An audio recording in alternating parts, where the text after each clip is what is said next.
Assalamualaikum warahmatullahi wabarakatuh. Halo Sivitas Akademia dimanapun Anda berada. Selamat datang di channel YouTube Edutainment. Pada kanal kali ini saya akan mengulas berbagai tips dan trik dalam penulisan riset, mulai dari skripsi, tesis hingga disertasi. Untuk teknik pengolahan data statistik kami juga akan membahasnya mulai dari SPSS, MAMOS, EPU, serta Smart PLS. Sahabat Akademia, pada kesempatan kali ini saya akan membahas bagaimana tips dalam menyusun dimensi tolak ukur ya. Jadi kita mulai mencari hingga menyusun dimensi tolak ukur. Pada kesempatan kali ini seperti yang sudah diketahui secara umum ya, bahwa metode pengumpulan data menggunakan kuesioner ya, maka penting untuk diketahui dimensi dan tolak ukurnya terlebih dahulu ya. Hal ini digunakan untuk mengetahui bagaimana variabel itu menjadi sebuah pertanyaan yang nanti akan teman-teman sebarkan kepada respondennya. Karena dimensi ini merupakan gambaran dari variabel, maka simak terus bagaimana sih menyusun dimensi tolak ukur dan mencari dimensi tolak ukur.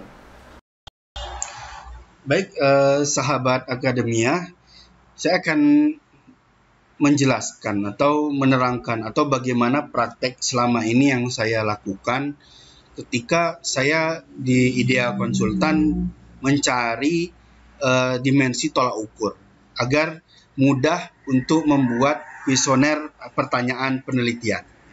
Di sini saya contohkan, saya ada satu buah variabel.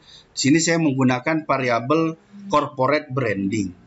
Jadi di sini sudah ada sebenarnya dimensi tolak ukurnya, tapi sebelum dimensi ini saya akan jelaskan langkah-langkahnya mencari sehingga saya bisa menemukan 5 dimensi tolak ukur ini seperti apa gitu ya. Nah, sahabat akademia, jadi tidak langsung saya temu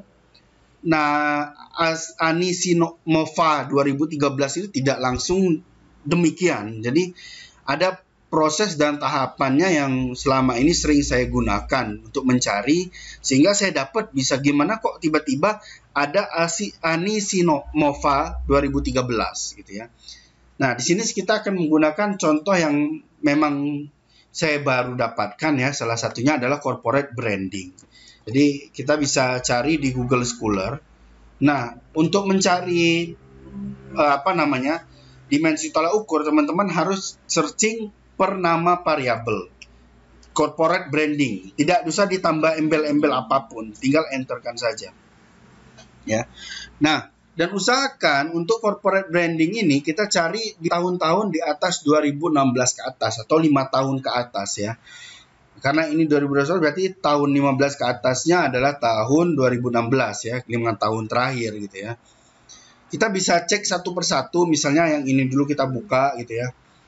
Apakah ada sih di sini dimensinya?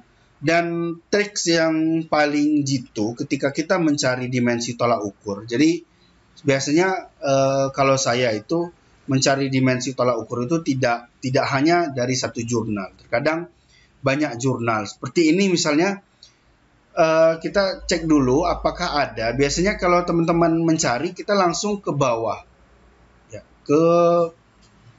kalau saya itu biasa mencari di metodenya ya, riset metodenya. Biasanya di sini ada measure gitu ya.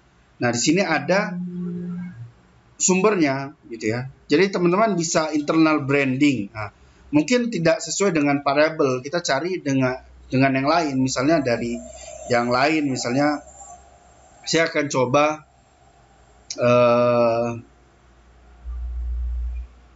yang ini, yang Emerald ini ya. Ini jurnal berbayar sebenarnya, tapi tidak apalah ya. Kita akan coba ya. Jadi saya tadi di video lain dijelaskan bagaimana cara membobol jurnal berbayar. Jadi teman-teman bisa langsung cek ya di bio kami, ada bagaimana cara membobol jurnal berbayar. Di sini saya tidak akan menjelaskan panjang lebar, tapi saya hanya mempraktekkan saja untuk biar cepat membuka, biar teman-teman tahu gimana sih proses mencarinya. Jadi prosesnya seperti tadi, kita search per jurnal gitu ya, search per jurnal satu persatu gitu ya, sehingga sampai ketemu yang mana yang cocok untuk kita jadikan sebagai rujukan dari dimensi tolak ukur yang akan kita gunakan gitu ya. Di sini saya tidak akan menjelaskan apa itu STC Hub karena kami sudah menjelaskan di video lain. Teman-teman bisa buka video terkait dengan membobol jurnal secara berbayar dengan menggunakan STC Hub ya. Langsung saja ini saya praktekkan untuk fokus kita adalah mencari dimensi tolak ukur. Nah, di sini ada Steward Corporate Branding and Rebranding. Jadi saya ada sumber di tahun 2018, saya akan cari apakah di sini ada ya terkait dengan dimensi tolak ukur yang saya inginkan. Saya perbesar saja ya. Nah,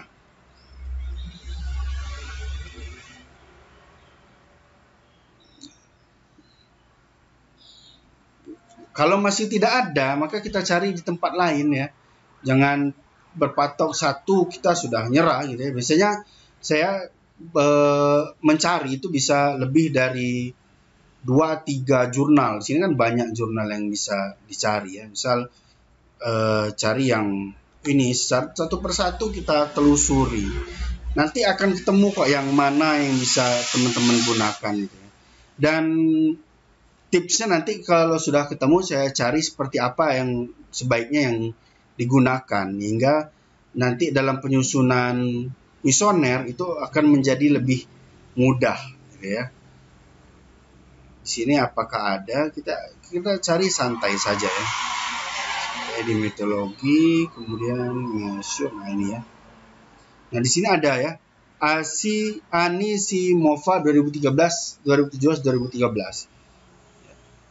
Nah, di sini ya. Nah, ini dia. Corporate Association, Activity, Value, Personality, ya, dan lain sebagainya ya. Kita akan fokus yang 2013 karena tahunnya lebih dekat. Karena 2017 kejauhan. Karena kita cek di bawah yang Anisimova di daftar pustakanya yang tahun 2013. Oke ya. Kalau banyak misal kayak tadi lebih baik di skip. Apalagi tahunnya agak jauh ya. Sebaiknya cari tahun-tahun yang lebih dekat sajalah biar lebih mudah gitu ya. Bisa juga teman-teman cari penjelasan karena ada dua tadi 2017-nya 2007-nya boleh juga gitu ya. Jadi tidak menutup kemungkinan dua-duanya kita cari. Nah, ini dia. Oke, evaluating the impact of corporate kita cari di Google Scholar.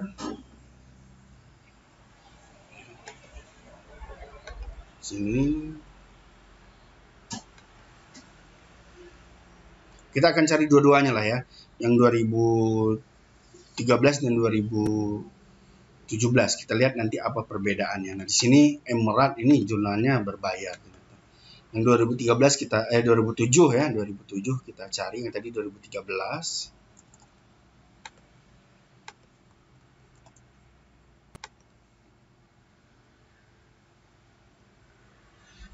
Nah, di sini sudah ada, tinggal kita klik saja.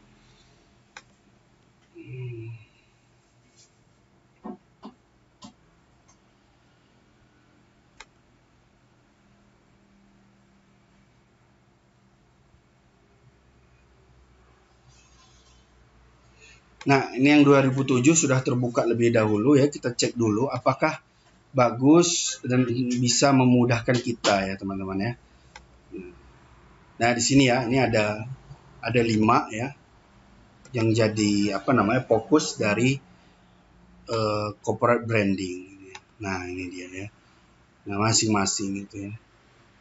Nah, di sini sebenarnya sudah ada juga ya, ada penjelasan ada sponsorship ini ya bagian-bagian yang sudah jadi pernyataan dari penelitinya. Jadi bisa kita jadikan kisi-kisi nantinya untuk memudahkan kita dijadikan sebagai rujukan dalam pembuatan kuesioner penelitian. Gitu ya. Apakah ada penjelasan lain? Bisa kita cek saja di sini ya. Itu tadi dimensinya. Kalau kita cek apakah masing-masing dari corporate itu apakah ada penjelasannya. Kalau ada bisa teman-teman masukkan di bab 2 ya, seperti yang nanti saya jadiin ya. Asosiasi perusahaan adalah bla bla bla bla ini. Jadi ada penjelasannya juga gitu ya.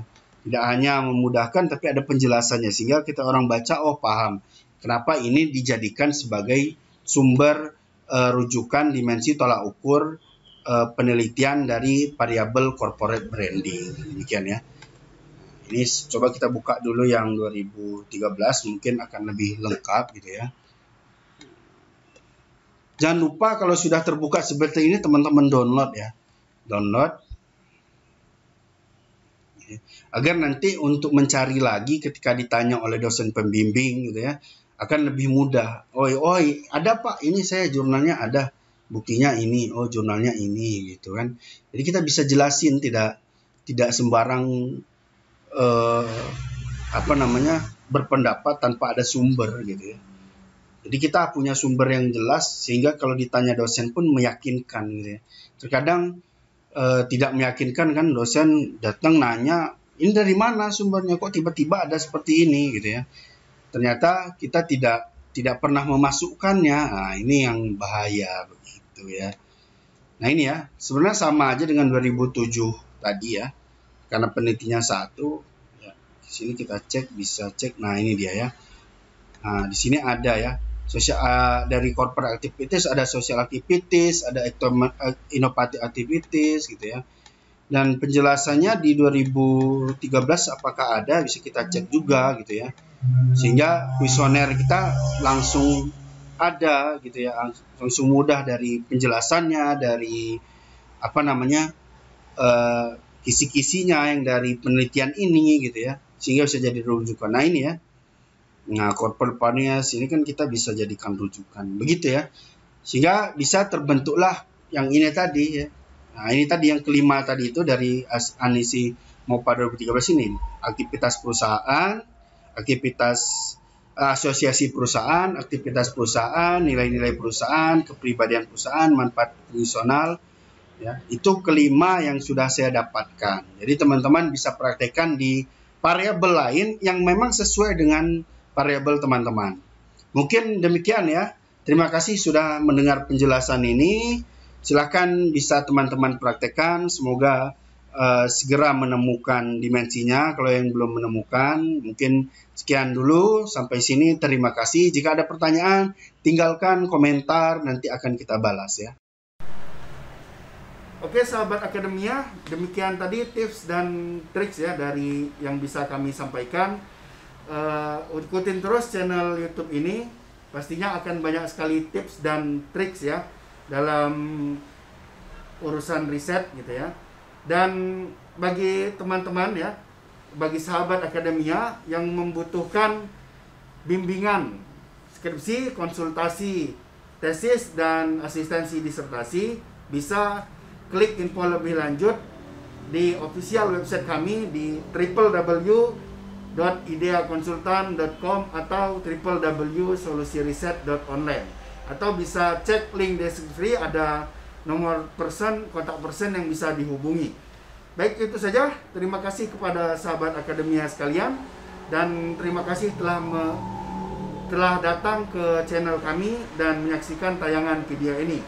Jika tayangan ini bermanfaat, maka silahkan klik tombol like dan share sebanyak-banyaknya agar kemanfaatan ini tersebar luas. Dan jangan lupa subscribe, klik tombol merah di bawah, dan jangan lupa bunyikan loncengnya agar tidak ketinggalan informasi selanjutnya. Dan jika ada pertanyaan-pertanyaan, silahkan tinggalkan di kolom komentar di bawah ya. Demikian, terima kasih. Wassalamualaikum warahmatullahi wabarakatuh.